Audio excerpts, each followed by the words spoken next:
Hola, muy buenas a todos y a todas, bienvenidos y bienvenidas a un nuevo encuentro. El día de hoy vamos a estar hablando acerca de procedimientos específicos e intervenciones clínicas en TCC, o sea, terapia cognitivo-conductual infantil. Empecemos. Modelo cognitivo.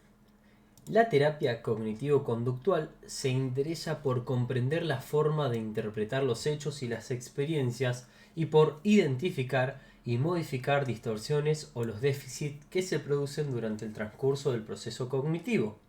Sobre la base, en gran medida, de la obra de Aaron Beck, el modelo resume esquemáticamente la forma en que los procesos cognitivos disfuncionales cristalizan, se activan y afectan la conducta y las emociones, esto es, a lo que hacemos y a lo que sentimos. Aplicado a la infancia, el modelo sugiere que las primeras experiencias y la educación temprana conducen al desarrollo de una forma bastante fija y rígida de pensar, esto es, a lo que conocemos como creencias y esquemas nucleares. La información y las experiencias novedosas se evalúan a la luz de estas creencias y esquemas nucleares. Por ejemplo, tengo que triunfar. Y en lo sucesivo, la información que contribuye a reforzar y mantener estas creencias es convenientemente seleccionada y filtrada. Las creencias y esquemas nucleares son desencadenados o activados por acontecimientos importantes, por ejemplo, la llegada de los exámenes, lo cual conduce a una serie de supuestos. Por ejemplo, sacar una buena nota, voy a tener que pasarme el día entero estudiando. Esto, a su vez, genera toda una corriente de pensamientos automáticos relacionados con la persona en particular. Por ejemplo, la única explicación es que soy tonto, con su rendimiento. Por ejemplo, no me estoy esforzando lo suficiente. Y con el futuro, por ejemplo, jamás conseguiré aprobar estos exámenes y no podré ir a la universidad. Todos estos pensamientos automáticos los conocemos también como la triada cognitiva, o sea, pensamientos acerca del futuro relacionados con la persona en particular y con su rendimiento. Entonces, el modelo cognitivo, a su vez, en estos pensamientos automáticos, se van a poder generar una serie de cambios emocionales. Por ejemplo, pueden generar ansiedad, tristezas y cambios conductuales. Por ejemplo, no salir de casa, quedarse estudiando todo el tiempo.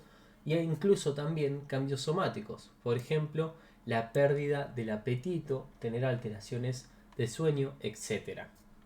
Entonces, podríamos decir que el modelo cognitivo trabaja con creencias y esquemas cognitivos nucleares que se cristalizan durante la niñez a partir de la experiencia, que tiene que ver y tiene una mirada sobre los sucesos importantes que activan estas creencias o esquemas cognitivos nucleares, que esas creencias y esquemas cognitivos nucleares van a desencadenar ciertos supuestos cognitivos, estos supuestos que funcionan a nivel nuclear, que son activados por estos esquemas, por estas creencias nucleares, generan esos supuestos y a su vez generan ciertos pensamientos automáticos, y estos pensamientos automáticos inducen a una serie de respuestas que son tanto emocionales, conductuales como somáticas.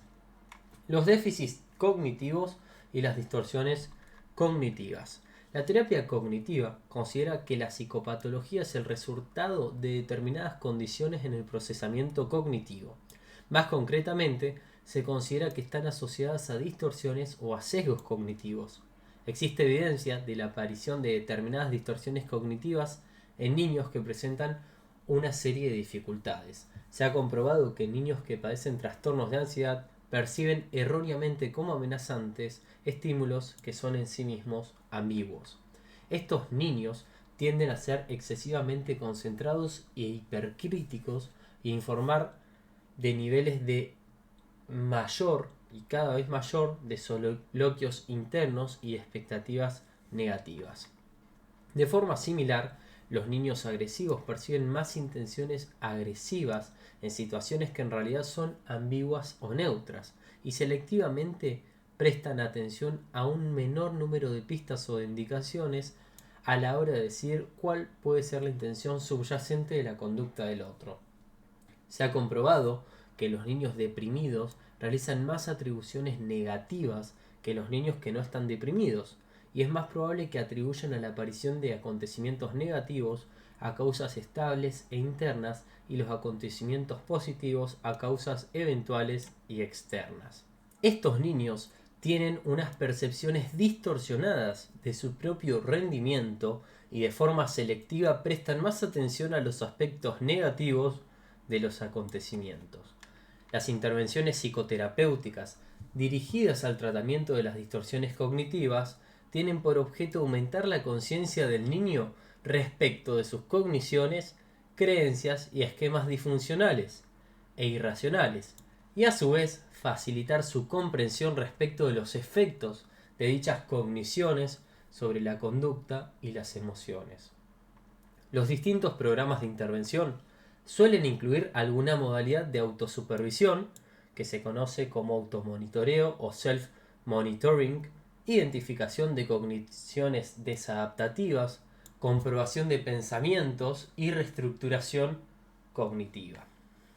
En niños y adolescentes con problemas de autocontrol tales como el trastorno por déficit de atención con hiperactividad, se ha podido detectar la presencia de determinados déficits en los procesos cognitivos, como falta de aptitud respecto de la capacidad de planificación o de solución de problemas, y también en niños con dificultades de relación. Por ejemplo, se ha visto que los niños agresivos poseen unas habilidades limitadas de solución de problemas y generan menos soluciones verbales ante las dificultades. Se ha comprobado que los niños que padecen fobia social adolecen de unas habilidades sociales deficitarias, al tiempo que los niños antisociales demuestran tener escasas habilidades de percepción social. Las intervenciones terapéuticas cognitivo-conductuales dirigidas al tratamiento de los déficits cognitivos tienen por objeto principalmente enseñar nuevas habilidades cognitivas. Los programas de tratamiento suelen incluir el entrenamiento en solución de problemas sociales, el aprendizaje de estrategias nuevas, que obviamente en la cognición, o sea, estrategias cognitivas, por ejemplo, el entrenamiento de autoinstrucciones y diálogos internos positivos y que animan a hacerle frente a los problemas y dificultades, lo que en inglés se llama Positive Coping Self-Talk, automanifestaciones positivas y de afrontamiento, la práctica y el autorrefuerzo. ¿Quién no ha escuchado nunca estas frases positivas que se dicen cada mañana? Bueno, esta es una técnica de la terapia cognitiva en ciertos casos, pero no hay que quedarnos solo con esa técnica, sino obviamente tenemos que recordar que hay un diseño, que hay una planificación, que hay ciertos objetivos, que solo con una técnica no se cambia la realidad propia del individuo. Sigamos diciendo que la comprensión de la forma en que los niños y los adolescentes interpretan los hechos y las experiencias constituye un requisito fundamental de la terapia cognitivo-conductual, al tiempo que pone de relieve la naturaleza de la intervención cognitiva indicada. Ahora bien, comparativamente es poco lo que sabemos sobre los déficits o distorsiones que subyacen a muchos de los problemas de la población infantil. Los avances realizados en el tratamiento de adultos que padecen trastornos por estrés postraumático y trastornos obsesivos compulsivos arrojan a luz sobre la importancia de comprender cómo valora o evalúa la persona el trauma o la compulsión. La persistencia de un trastorno por estrés postraumático puede estar asociado a unos procesos cognitivos distorsionados que hacen que el trauma se contemple como una amenaza actual grave. Las cogniciones que subyacen a muchos trastornos obsesivos compulsivos aparecen asociadas a unas cogniciones y unas valoraciones distorsionadas en relación con una responsabilidad exagerada por el supuesto daño que uno le puede provocar. Todavía no se ha podido comprobar si estas mismas distorsiones se aplican también en la población infantil. Si bien es evidente que hace falta un mayor estudio con fin de mejorar nuestra comprensión en los procesos cognitivos que subyacen a los problemas y los trastornos psicológicos de los niños. Entonces tenemos que recordar que los niños con problemas psicológicos presentan déficit y distorsiones cognitivas y también recordar que es preciso mejorar nuestra propia comprensión de los procesos cognitivos asociados a los problemas psicológicos de los niños. Hablemos ahora del objetivo de la terapia cognitiva. El objetivo general de la terapia cognitivo-conductual es aumentar la conciencia y el conocimiento de sí mismo, facilitar una mejor comprensión de uno mismo y mejorar el autocontrol en base a desarrollar habilidades cognitivas y conductuales que sean más apropiadas. La terapia cognitiva ayuda a identificar los pensamientos y las creencias que son disfuncionales, que suelen ser predominantemente negativos, además de sesgados y excesivamente autocríticos. Los procesos de autoevaluación, educación, experimentación y comprobación favorecen el que dichos pensamientos y creencias sean sustituidos por unas cogniciones más positivas, equilibradas y funcionales, que reconocen y toman en consideración los propios puntos fuertes y los propios logros. Se identifican los déficits cognitivos y conductuales y se aprenden, comprueban, valoran y refuerzan nuevas habilidades cognitivas de solución de problemas, además de otras formas diferentes de actuar. Se desarrolla una mayor comprensión de la naturaleza y las razones que subyacen a las emociones desagradables, a medida que éstas van quedando atrás y se van sustituyendo por unos sentimientos más placenteros. Finalmente, la adquisición de nuevas habilidades cognitivas y conductuales permite afrontar con éxito y de una forma más apropiada toda una serie de situaciones nuevas y difíciles. El proceso ayuda al joven, ya sea niño o adolescente, a desplazarse de un ciclo disfuncional a un ciclo más funcional. En el ciclo disfuncional podríamos encontrar pensamientos muy negativos, excesivamente autocrítico con él mismo y creencias muy selectivas y sesgadas. O sea, pensamientos, elecciones que obviamente van a ser selectivos y sesgados.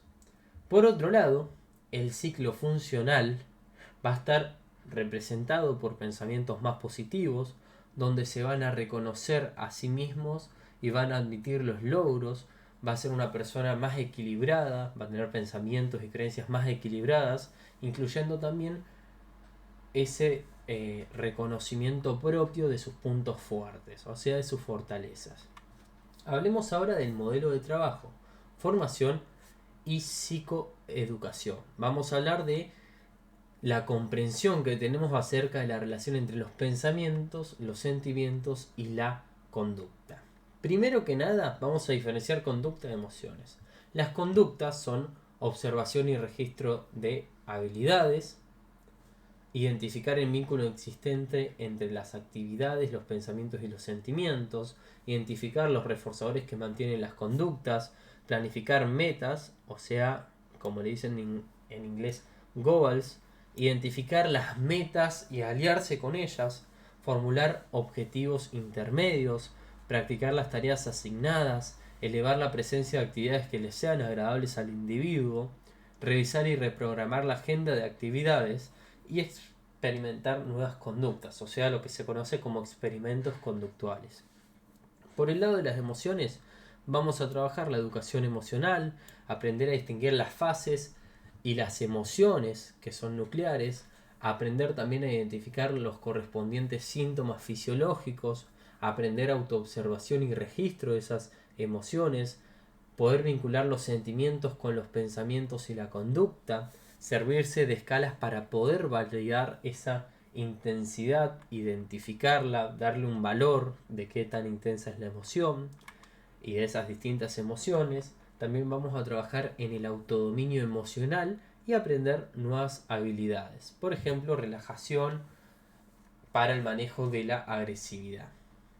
Hablemos ahora de los refuerzos y recompensas. O sea, tanto a nivel conductual y emocional tenemos que trabajar con refuerzos y recompensas, como pueden ser técnicas de autorrefuerzo, cuadernos de puntos o contratos de contingencias. Formulación y psicoeducación. Uno de los componentes básicos de todos los programas cognitivos conductuales incluye educar al paciente respecto del vínculo existente entre los pensamientos, los sentimientos y la conducta. El proceso implica fomentar una comprensión clara y compartida del profesional y el paciente respecto de la relación existente entre cómo piensan las personas, qué sienten y qué hacen. Observación y registro de los pensamientos. Una de las tareas cruciales consiste en identificar las cogniciones y las pautas de pensamiento más comunes. La observación y el registro de los pensamientos suele centrarse en las creencias nucleares, los pensamientos automáticos o los supuestos disfuncionales, además de incluir la identificación de las llamadas situaciones candentes, esto es, aquellas situaciones que generan un fuerte cambio emocional o pensamientos excesivamente negativos o autocríticos. Como veníamos hablando, la triada cognitiva nos brinda un instrumento útil con vistas de poder estructurar y organizar la información y evaluar los pensamientos de los niños y adolescentes respecto de sí mismos, de su mundo y de lo que hacen. Identificación de distorsiones y déficits cognitivos. El proceso de observar y registrar los pensamientos nos ofrece la oportunidad de identificar las cogniciones disfuncionales o negativas y las creencias o los supuestos irracionales más comunes. A su vez, ellos nos conducen a aumentar la conciencia y el conocimiento respecto de la naturaleza y el tipo de distorsiones cognitivas. Por ejemplo, la magnificación, la concentración en los aspectos negativos, también de los déficits cognitivos, por ejemplo, malinterpretar negativamente la información que se nos ofrece o se les ofrecen a los demás, disponer de una gama limitada de habilidades de solución de problemas, así también como los efectos de estas distorsiones y déficit tanto en el estado de ánimo y en la conducta manifiesta. Evaluación de los pensamientos y desarrollo de procesos cognitivos alternativos. La identificación de los procesos cognitivos disfuncionales conduce a comprobar y sistemáticamente dichos supuestos y creencias, así como a aprender otras habilidades cognitivas alternativas. Se fomenta el desarrollo de unos procesos de pensamiento más equilibrados o lo que se conoce como una reestructuración cognitiva. Ello puede implicar un proceso de búsqueda de nueva información, de pensar desde la perspectiva de otra persona o bien de buscar evidencias que contradigan los supuestos o las creencias habituales, lo cual puede desembocar en una revisión de las cogniciones disfuncionales. La evaluación de los pensamientos brinda la oportunidad de desarrollar unas cogniciones alternativas más equilibradas y funcionales que reconocen las propias dificultades y limitaciones, pero también admiten los propios puntos fuertes y los propios logros. Aprendizaje de nuevas habilidades cognitivas. Los programas de intervención suelen incluir la enseñanza de nuevas habilidades cognitivas. La gama de dichas habilidades es muy amplia, pudiendo incluir la distracción, el entrenamiento en autoinstrucciones, el pensamiento consecuente y las habilidades de solución de problemas. Educación emocional. La mayoría de los programas incluyen una suerte de educación emocional o afectiva, la cual tiene por objeto aprender a identificar y distinguir las emociones esenciales, como la agresividad, la ansiedad o la infelicidad. Los programas de intervención suelen centrar la atención en los cambios fisiológicos asociados a estas emociones. Por ejemplo, sequedad en la boca, manos sudorosas, aumento del ritmo cardíaco, con el objeto de facilitar una mayor conciencia respecto de la forma personal e instintiva que tiene el niño o el adolescente de manifestar las emociones. Observación y registro de las emociones. La observación y el registro de las emociones más intensas o predominantes puede ayudar a identificar los momentos, lugares, actividades o pensamientos que se asocian tanto a la emoción agradable como a la emoción desagradable. Se suele utilizar escalas para valorar la intensidad de la emoción, tanto en situaciones de la vida real como durante las sesiones de tratamiento, lo que nos brinda una forma objetiva de controlar el propio rendimiento, como así también de poder evaluar los cambios que se producen con la terapia. Autodominio emocional. Los programas de intervención que abordan problemas asociados a niveles elevados de activación general, como lo que conocemos como el concepto de arousal, tales como por ejemplo los trastornos de ansiedad, fobias y el estrés postraumático, suelen brindar habitualmente algún entrenamiento en relajación.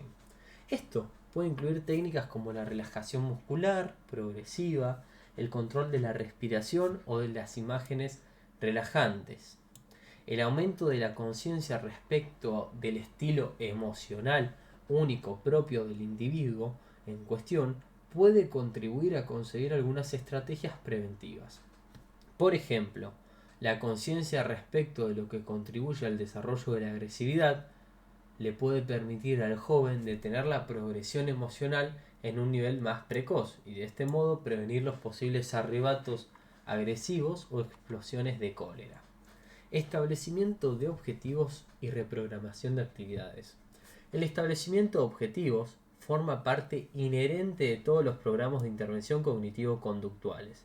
Se discuten y definen en mutuo acuerdo objetivos generales de la terapia, lo que permite evaluarlos objetivamente. La transferencia de las habilidades de las sesiones de la terapia a la vida cotidiana se alienta en virtud del recurso sistemático a la asignación de tareas, prácticas a realizar entre sesiones. El logro de objetivos específicos se revisa regularmente, lo que brinda una visión en conjunto respecto de los progresos. Estos objetivos más inmediatos pueden incluir el aumento del número de actividades que generen emociones agradables o bien la reprogramación del día a día con objeto de prevenir o minimizar la presencia de aquellas actividades que pueden estar asociadas a unas intensas emociones desagradables.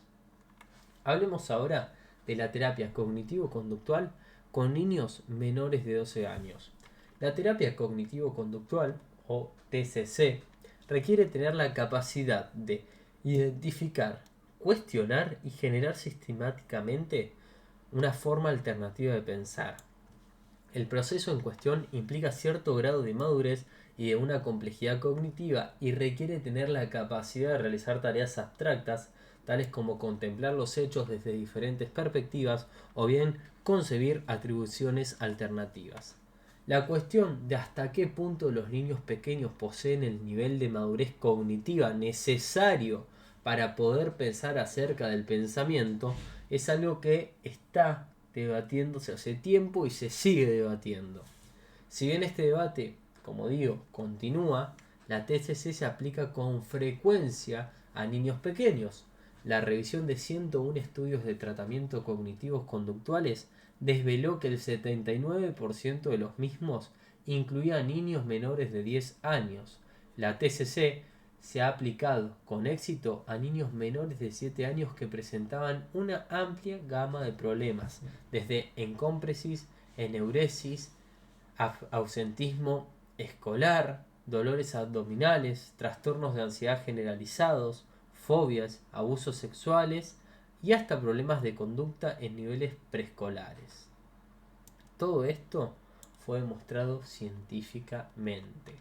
Aunque la TCC se ha aplicado a niños pequeños, también se ha podido comprobar que los niños menores de 9 años se benefician menos del tratamiento con el contraste de niños mayores.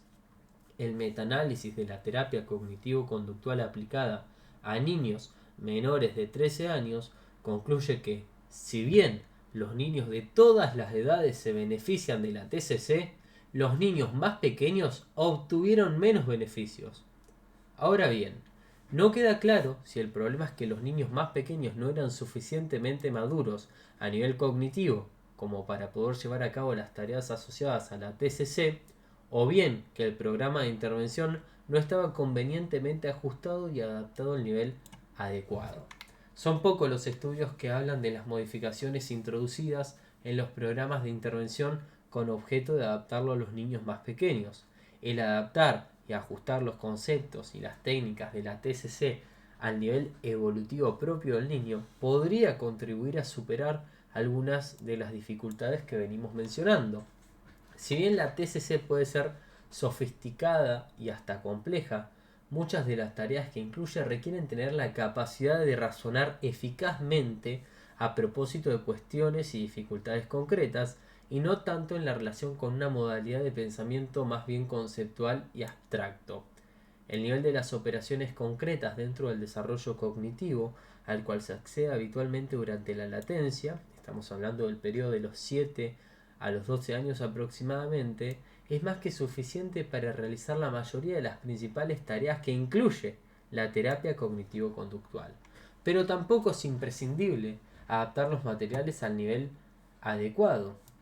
La utilización de técnicas más concretas con unas instrucciones claras y sencillas suele ser de utilidad en el caso de los niños más pequeños, en tanto que habitualmente los adolescentes, por su parte, suelen ser capaces de realizar procesos más sofisticados, tales como por ejemplo la identificación de los supuestos disfuncionales y la reestructuración cognitiva.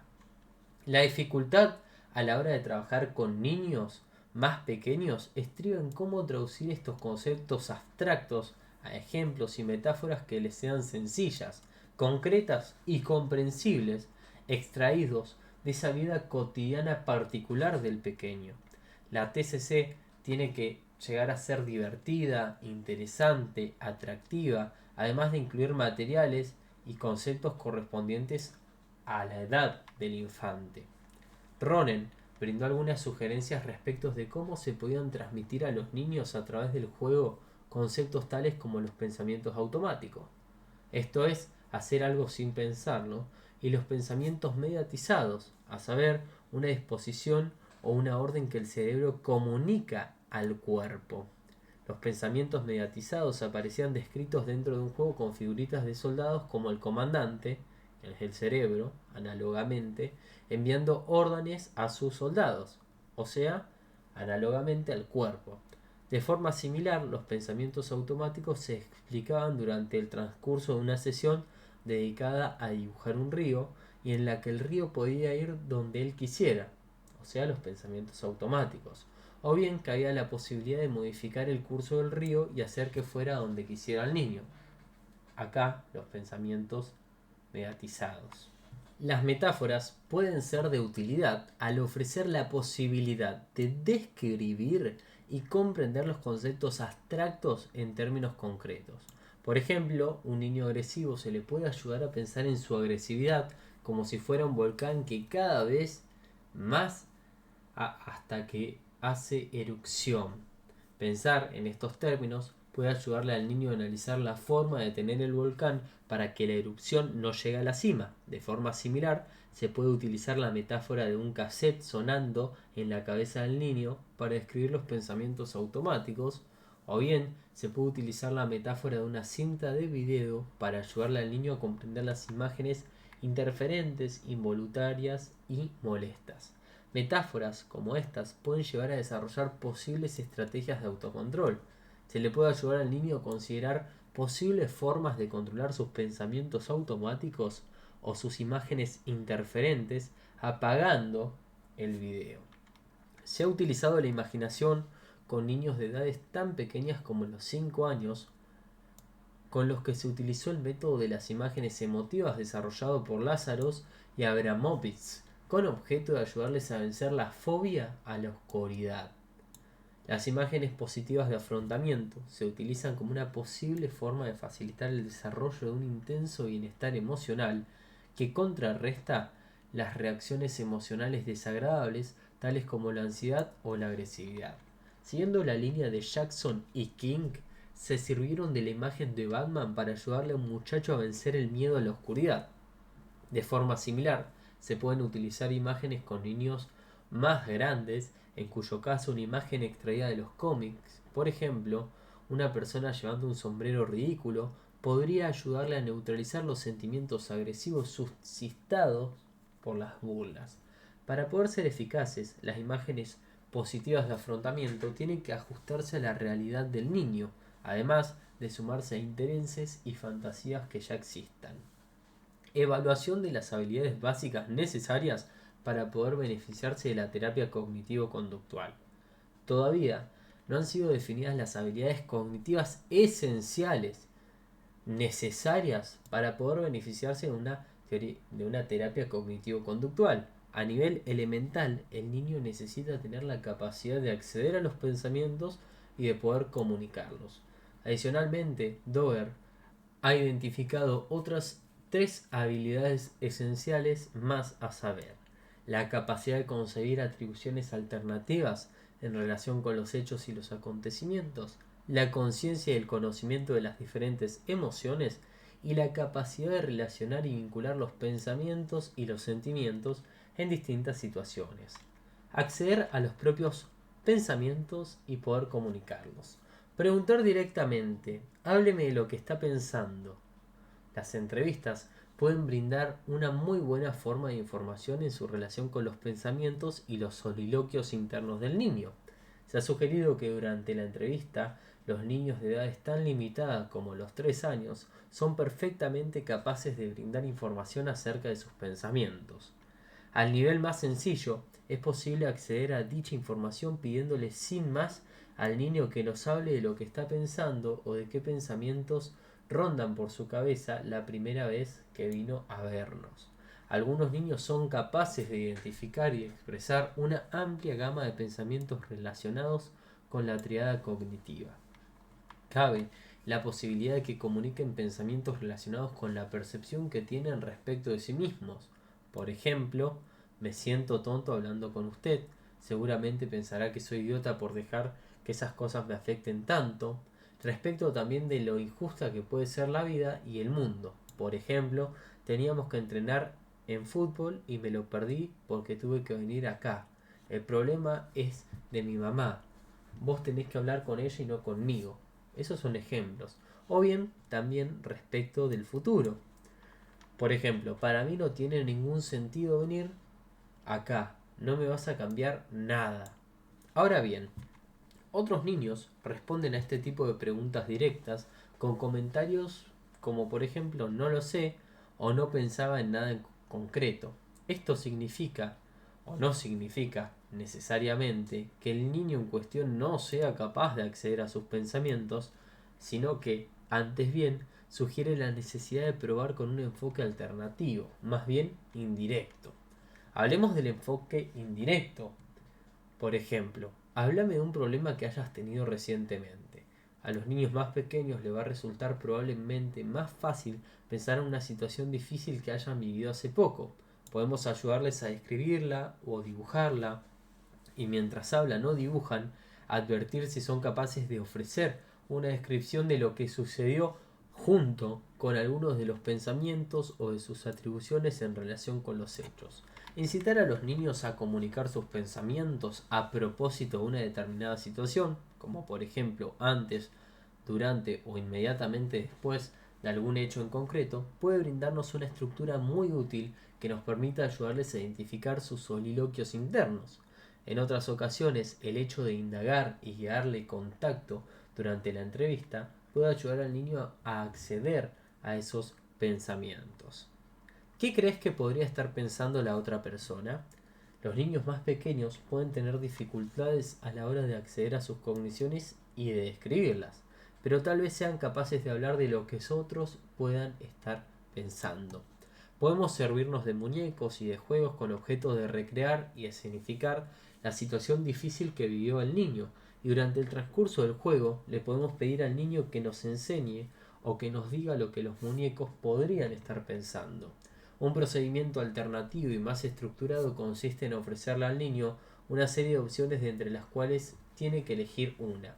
En esto se basa el cuestionario para evaluar el estilo de atribución, en el que se presentan al niño 12 dibujos y se le pide que seleccione cuál de entre 4 posibles factores, por ejemplo la supuesta falta de habilidad, el esfuerzo, la suerte o la complejidad de la tarea en cuestión, es el que ha generado los hechos, o sea, la causa de lo que pasó. Si bien esto no nos brinda información sobre las cogniciones específicas del niño, nos ofrece una perspectiva muy útil respecto de la forma que tiene el niño de analizar o interpretar o construir su mundo.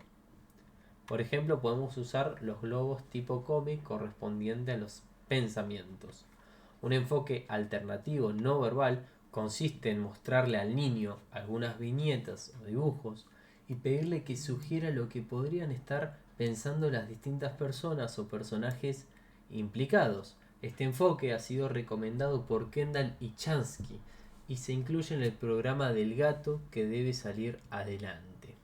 aplicado al tratamiento de la ansiedad. Por ejemplo, en el programa en cuestión se le pide al niño que sugiera lo que podría estar pensando un patinador sobre hielo o un niño que está haciéndose una salchicha en una barbacoa. El profesional puede adaptar fácilmente este enfoque dependiendo del material que tenga a disposición. Por ejemplo, al niño se le puede pedir que sugiera lo que podrían estar pensando un gato y un ratón en un dibujo. Situaciones hipotéticas. Doer ha sugerido una serie de sencillas situaciones hipotéticas para valorar si los niños son capaces de identificar atribuciones alternativas respecto de los acontecimientos. Se le presentan al niño una serie de situaciones de las cuales se basan y son adaptaciones de las utilizadas por Greenberg y Padevsky. Por ejemplo, en el patio del recreo un niño le grita a su amigo hola, pero su amigo pasa corriendo sin decir nada. A continuación se le pide al niño que sugiera todas las explicaciones posibles que se le ocurran a propósito de la situación del ejemplo. Se han utilizado también otros enfoques similares para analizar las habilidades de solución de problemas. El inventario de solución de problemas de relación a nivel de preescolar consta de una serie de viñetas de dibujos y se le pide al niño que sugiera el mayor número posible de soluciones al dilema planteado. De forma similar, la capacidad de pensar a propósito de los fines y de los medios se puede valorar utilizando el inventario de solución de problemas en términos de fines y medios. El inventario consta de una serie de historias, en cada una de las cuales se expone el principio y el final, y se le pide al niño que sugiera todas las posibles formas que se le ocurran de llegar a dicho final partiendo del principio. Cómics generativos.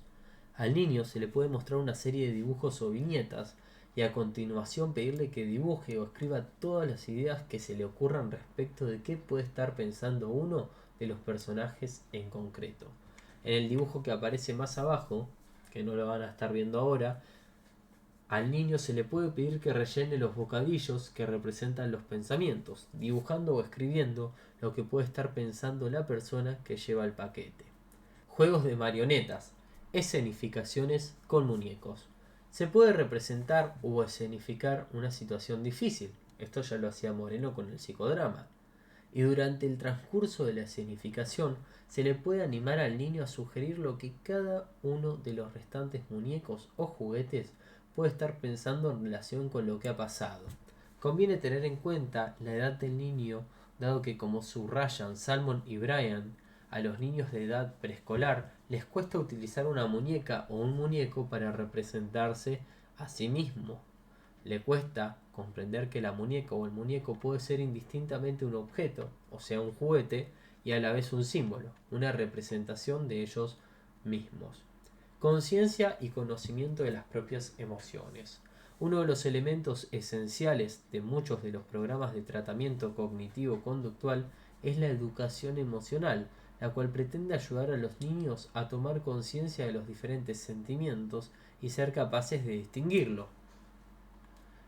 Para poder participar en un proceso de tales características, los niños tienen que ser capaces de poder acceder a sus propios sentimientos y brindar una descripción de los mismos.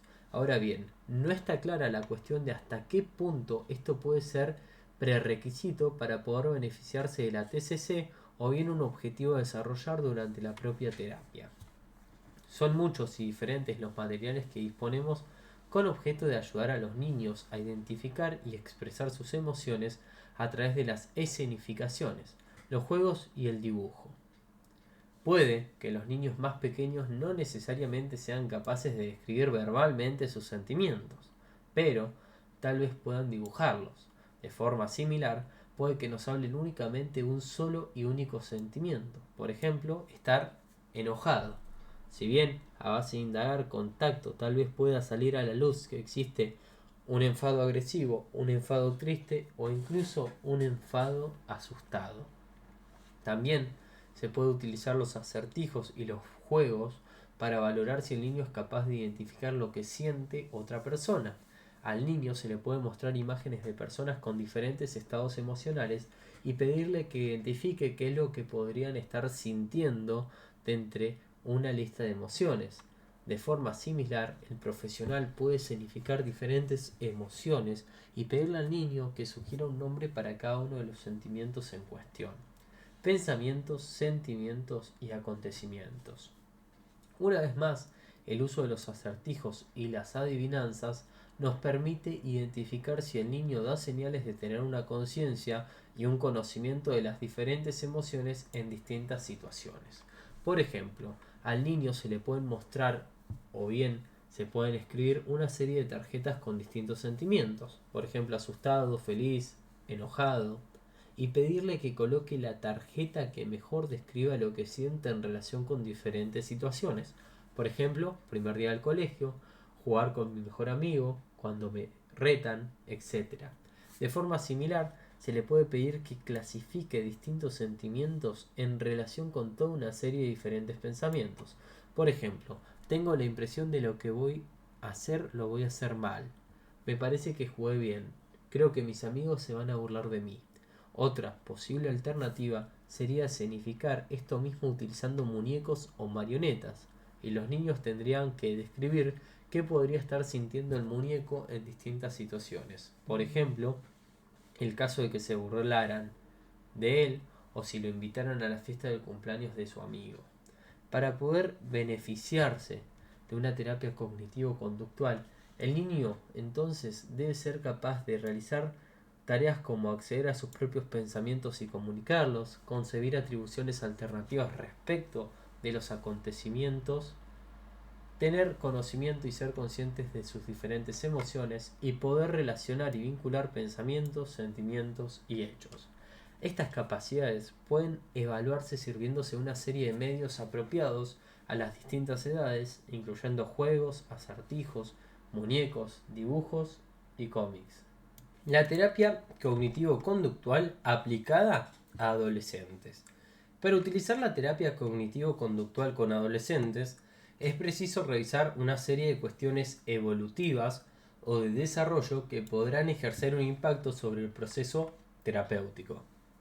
Belcher y Wilkes mencionaron algunas de estas cuestiones o dificultades que conviene tomar en consideración. Reconocer el egocentrismo del adolescente. Los adolescentes suelen ser egocéntricos y les resulta difícil ver y aceptar los puntos de vista de los demás. Suele ser útil reconocer y aceptar esta situación y persistir en indagar con objeto de clasificar y comprender los puntos de vista y las opiniones adolescentes, en lugar de cuestionar o de atacar directamente ese egocentrismo. La adopción de dicha actitud terapéutica nos permite transmitirle al adolescente el mensaje positivo de que estamos escuchando sus puntos de vista y de que los respetamos. Nos parecen importantes dado que incluyen sus propias percepciones tan interesantes como únicas, percepciones que el terapeuta está deseoso de comprender. Si no reconocemos el egocentrismo del adolescente, esto puede derivar en la aparición de una actitud oposicionista, en virtud de la cual el adolescente se sentirá cada vez más impelido a alegar y defender sus propios puntos de vista. Podemos contribuir a desarrollar el sentido de la autodeterminación del adolescente, exponiéndole regularmente varias opciones o decisiones posibles durante el transcurso de la terapia cognitivo-conductual. Belcher y Wilkes sugieren que los adolescentes se le deben exponer unas 2 o 3 versiones diferentes de una misma tarea, de manera que puedan elegir. Por ejemplo, el profesional puede sugerir que la observación y el registro de los pensamientos se puede llevar a cabo rellenando una hoja de registro estandarizada o bien de manera más informal, llevando un diario personal en el que escriban los distintos pensamientos o registrándolos en una grabadora portátil cada vez que adviertan la presencia de pensamientos candentes. El papel del profesional consiste en ofrecer opciones, mientras que el adolescente es quien decide qué método seguir. Fomentar la colaboración. La TCC implica un proceso de colaboración.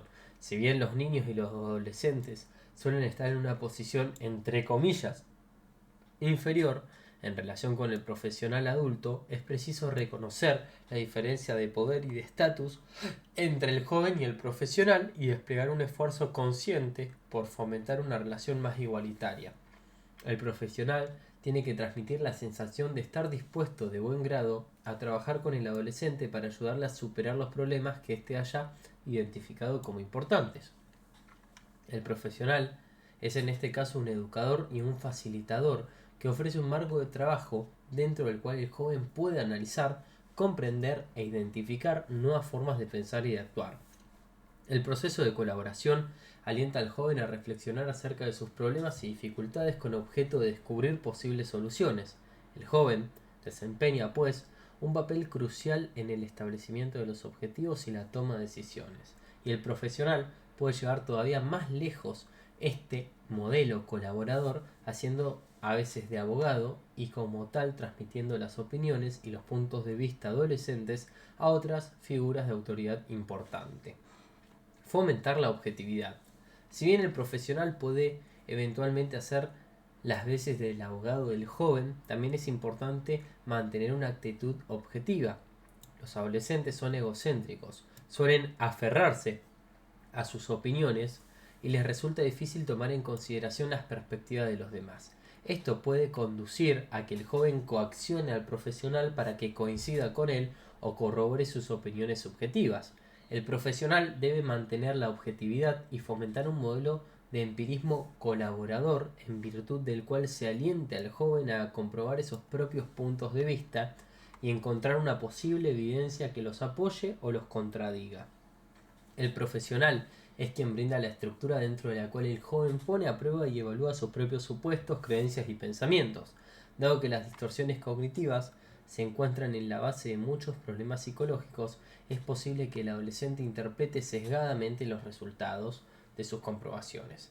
Esto se puede abordar directamente durante las sesiones clínicas, ayudando al joven a concebir y analizar otras posibles explicaciones alternativas que a su vez pueden ser objeto de nuevas comprobaciones. Formular preguntas socráticas. Los adolescentes y los niños están menos familiarizados con los procesos que fomentan su participación activa, así como la expresión de sus creencias y sus ideas. Puede que sientan que sus opiniones no tienen importancia o que son equivocadas, y en consecuencia esperan, como suele ocurrir también en muchos otros aspectos de sus vidas, que les digan qué es lo que tienen que hacer. Una manera útil de superar este obstáculo suele ser el cuestionamiento socrático, mediante el cual a través de una serie de preguntas le ayudamos al joven a analizar, revisar y cuestionar sus creencias. El cuestionamiento es muy directo y específico y suele estar relacionado con hechos concretos. Así pues, en lugar de formular la pregunta general del tipo ¿qué ha pasado hoy en el colegio?, al joven se le puede invitar a responder a la pregunta de ¿qué pensabas que iba a hacer Jorge cuando se acercó a ti en el patio del recreo después del almuerzo? A los adolescentes se les puede animar a expresar sus ideas ayudándose de unas preguntas predeterminadas y precedidas de una fórmula breve, del tipo probablemente hay muchas formas diferentes de abordar esta cuestión. ¿Cómo lo harías vos? La idea general de que puede haber situaciones para las que no tengamos ninguna respuesta, la podemos transmitir ayudándonos de fórmulas tales como no se me ocurre nada, ¿se te ocurre algo a vos? El hecho de retomar las declaraciones formuladas por el joven contribuye a reforzar el interés que sentimos por ellos, al tiempo que también nos permite cuestionar y poner en entredicho las posibles distorsiones e inconsistencias. Por ejemplo, ¿me permitís comprobar si lo comprendí bien? Me dijiste que no tenías amigos, pero también me dijiste que Melanie te había invitado a quedarte a pasar el fin de semana en su casa. Entonces, ¿Melanie no es tu amiga?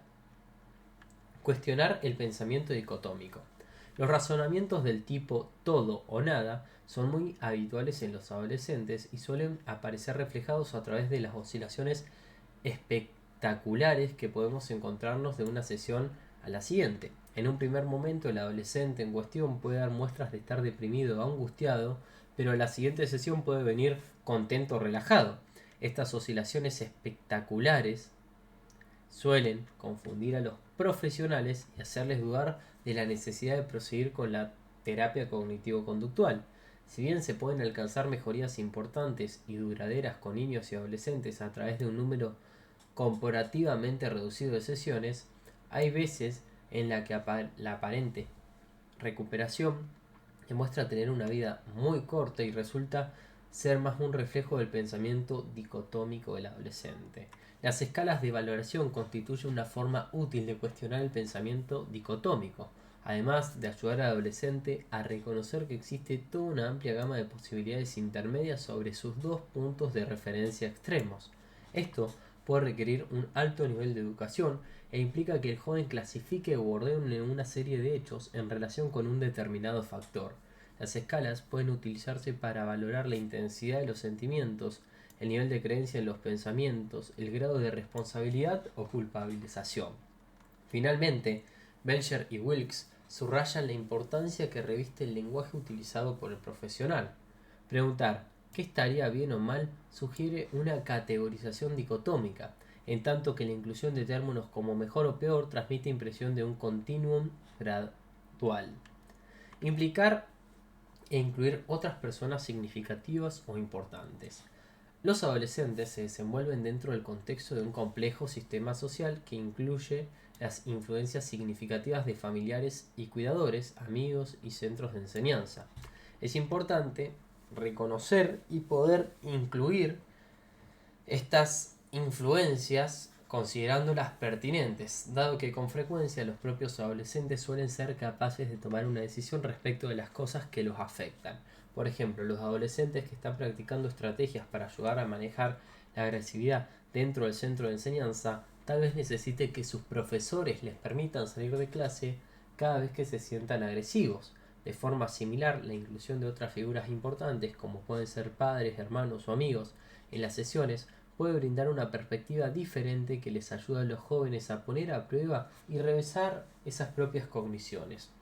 Entonces, los puntos que tenemos que tener en cuenta en la TCC con los adolescentes es reconocer el egocentrismo de los adolescentes, fomentar la colaboración, fomentar la objetividad, formular preguntas socráticas, cuestionar el pensamiento dicotómico, implicar e incluir otras personas que sean significativas o importantes. Problemas más frecuentes al inicio de una terapia cognitivo-conductual aplicada a niños y adolescentes. Niños poco comunicativos. El proceso de la TCC aplica a niños que suelen ser habitualmente menos didácticos que en el caso de sujetos adultos, y los niños tienden a adoptar un papel más pasivo de la mera escucha durante las sesiones. Si bien ello puede derivar en la necesidad de una mayor directabilidad por parte del profesional, tampoco significa necesariamente que la TCC sea ineficaz. De hecho, uno de los aspectos esenciales a la hora de trabajar con niños es la necesidad de adaptar los materiales con el objeto que les resulten accesibles. En tales circunstancias, suele ser útil hacer un mayor uso de los materiales no verbales, dado que es frecuente que los niños verbalicen sus pensamientos y sentimientos mientras juegan o dibujan. De forma similar, el uso de instrumentos tales como pizarras tradicionales y tableros de fantasías pueden atraer el interés del niño y contribuir a aumentar su nivel de participación. Otras veces, a pesar del empleo creativo e ingenioso de los materiales disponibles, es posible que los niños permanezcan en silencio durante toda la sesión y que respondan de forma vaga y poco comprensiva a cualquier tanteo o pregunta. En tales circunstancias suele ser útil emplear un enfoque más retórico, en virtud del cual tratamos de adivinar en voz alta lo que el joven podría contestar a nuestras preguntas. De forma similar, si el joven es reticente a hablar de sí mismo, el hecho de analizar los problemas similares de una tercera persona o de significarlos con la ayuda de muñecos o a través del juego suele generar una mayor implicación. Finalmente, también puede ser útil modificar el encuadre, de manera que más que sentarse en el despacho, podemos probar salir a tomar algo o dar una vuelta y ver si en ese caso el joven se muestra más comunicativo. Después tenemos los sujetos reticentes o clientes difíciles. Normalmente los niños no suelen pedir ayuda psicológica por sí solos, sino que habitualmente son más bien los cuidadores, los educadores, los preocupados que lo derivan al profesional. Por su parte, es posible que los propios niños no compartan estas preocupaciones o ni siquiera perciban de hecho la existencia de ningún problema en particular que requiera ayuda. Uno de los elementos esenciales de la TCC es su carácter colaborador, de manera que si el niño es incapaz de identificar ningún objetivo o ningún cambio que le gustaría alcanzar o introducir, en tal caso debemos poner en duda la conveniencia de emprender una TCC. Pero para ello hace falta llevar a cabo una evaluación detenida, dado que la incapacidad que muestra el niño de identificar posibles objetivos podría ser el resultado de sus propias vivencias. A saber, siempre ha sido así y seguirá siempre igual. Ayudar al niño a analizar otras posibilidades o otras opciones alternativas más realistas puede ayudar a reconocer que su situación podría ser diferente o bien no tiene por qué ser necesariamente así. De forma similar, la falta de motivación, como suele ser el caso de los niños deprimidos, puede traducirse en una aparente reticencia y desánimo.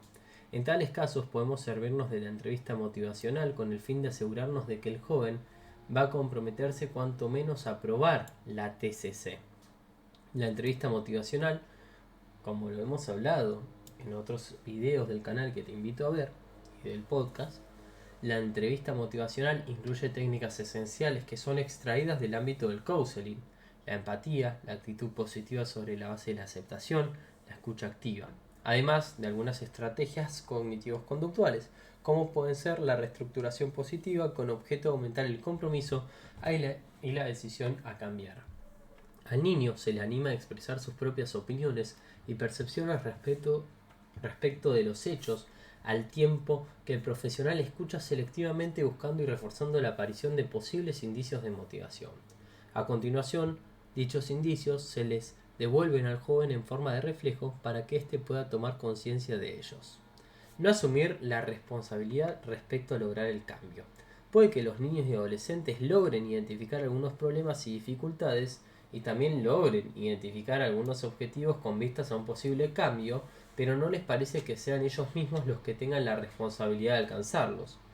Unas veces esta actitud puede ser realista, pero otras puede verse a factores orgánicos. Por ejemplo, el problema está en mí, soy así de nacimiento.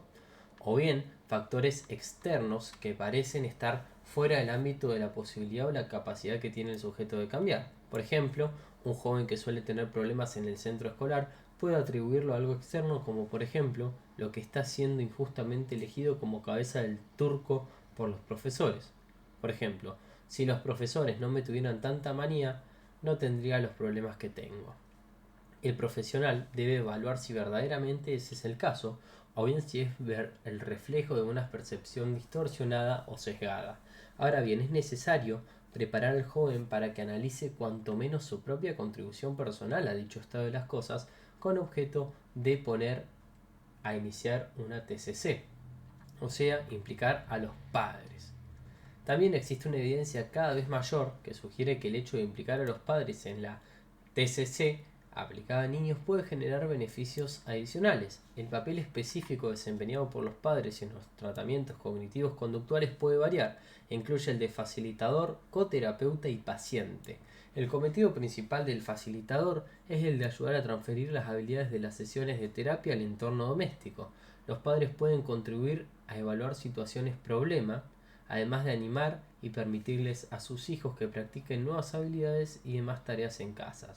El coterapeuta desempeña un papel más activo, de manera que el progenitor puede advertir, registrar y revisar el uso que hace el niño de las habilidades cognitivas, y a los padres también se los anima a reforzar a sus hijos y a trabajar junto con ellos con objeto de planificar la forma de abordar dichos problemas. En ambos casos, el niño continúa siendo el centro de intervención, en tanto que los padres se esfuerzan por reducir el malestar psicológico de su hijo.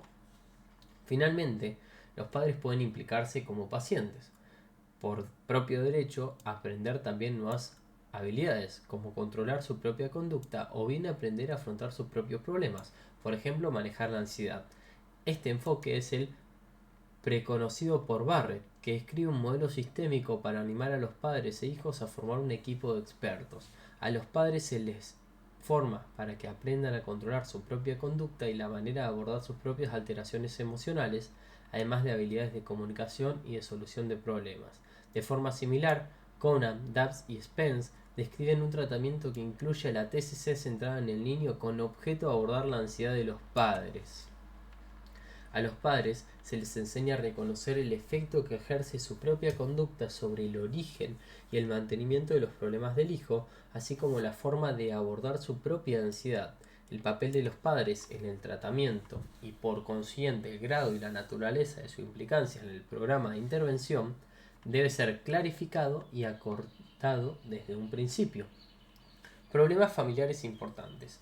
Las dinámicas intrafamiliares son complejas y pueden derivar en los que los niños sean percibidos erróneamente como responsables de todos los problemas familiares.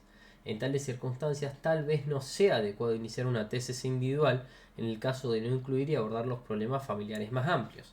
De forma similar, si los déficits o las distorsiones cognitivas observadas en el niño fueran el reflejo de unas habilidades limitadas o de unos puntos de vista desadaptativos por parte de los padres, en tal caso sería inapropiado, además de probablemente ineficaz, iniciar una tesis individual. El profesional debe realizar una evaluación a fondo con objeto de determinar si los comentarios del niño relativos a sus padres, por ejemplo, siempre me están humillando, constituye una distorsión cognitiva o refleja objetivamente lo que sería una familia normal o disfuncional. El clarificar esto nos va a permitir decidir si es más indicado una tesis individual o bien un enfoque que sea más del orden de lo sistémico. Dificultad en acceder a los pensamientos. A los niños y a los adolescentes les resulta difícil identificar y verbalizar sus pensamientos, particularmente cuando se trata de responder a preguntas directas. Ahora bien, la escucha atenta desvelará las creencias de los supuestos y las apreciaciones suelen ponerse de manifiesto a medida que van hablando. Entonces, suele ser útil que el profesional adopte el papel de cazapensamientos que describe Turk, detectando las cogniciones significativas cada vez que hacen acto de presencia y dirigiendo la atención del joven hacia las mismas. El profesional puede tener el diálogo y llamar la atención del joven a propósito de las cogniciones que acaba de verbalizar, o también existe la opción alternativa de registrarlas y resumirlas en el momento oportuno. Por ejemplo, el profesional puede escuchar la descripción que hace el niño de una situación candente, reciente, y a continuación resumir las principales emociones y pensamientos asociados que puedan identificar. Los niños y los adolescentes suelen confundir los pensamientos con los sentimientos, lo que piensan con lo que sienten, lo que llevó a Berger y Wilkes a subrayar la necesidad de seguir la pista del afecto. Los autores sugieren que durante el transcurso de las sesiones debemos prestar una atención especial a los cambios en el estado emocional que le señalamos al niño para que éste pueda identificar las cogniciones asociadas. Por ejemplo, parece que estás pensando en algo que te está poniendo de mal humor. Los niños suelen necesitar una ayuda adicional para detectar cogniciones y el profesional puede servirse del cuestionamiento socrático u ofrecerle una lista de posibles sugerencias con las que el joven puede mostrarse de acuerdo o descartar. En virtud del proceso de observar e interrogar cuidadosamente, el niño puede descubrir y verbalizar las cogniciones que subyacen a sus emociones. No hacer las tareas para la casa. La TCC implica un proceso activo que de forma característica incluye la recogida de información fuera de las sesiones. Si bien algunos niños y adolescentes se muestran interesados e incluso ávidos de hacer los registros para casa, a otros no les apetece en absoluto, de manera que una y otra vez vuelven a las sesiones sin ningún material. Esta cuestión debe analizarse abiertamente con el joven, explicando la importancia de las tareas para casa y llegando a un acuerdo respecto de lo que podría hacerse siendo siempre realistas.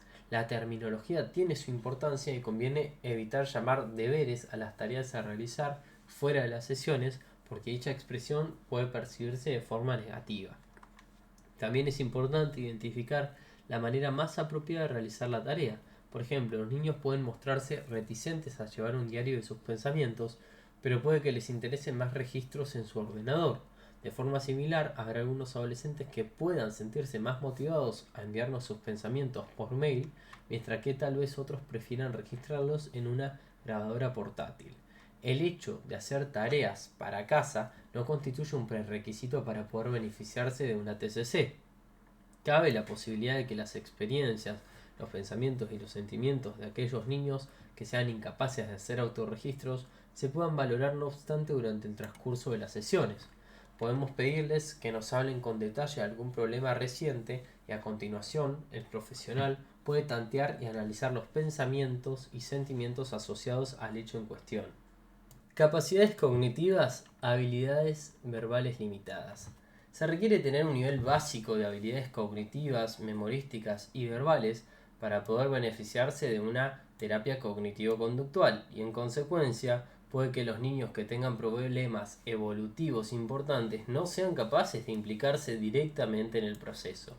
Sin embargo, es posible determinar si ello se debe a que las habilidades cognitivas del niño son verdaderamente limitadas o bien a que las tareas cognitivas no han sido debidamente ajustadas al nivel adecuado para que el niño pueda acceder a las mismas. Presentar la información de una manera más visual, utilizando un lenguaje más sencillo y exponiendo los conceptos abstractos de una forma más concreta, podría facilitar que los sujetos con dificultades de aprendizaje se puedan beneficiar de una terapia cognitivo-conductual. Los problemas de memoria se pueden solventar mediante el uso de pistas y ayudas visuales. Por ejemplo, al niño que está aprendiendo a utilizar las luces de los semáforos como una modalidad de solución de problemas, rojo, párate y piénsalo. Amarillo, arma un plan. Verde, llévalo a la práctica. Se le puede recordar que utilice este sistema en el centro escolar poniendo unas tiras de colores en el bolígrafo.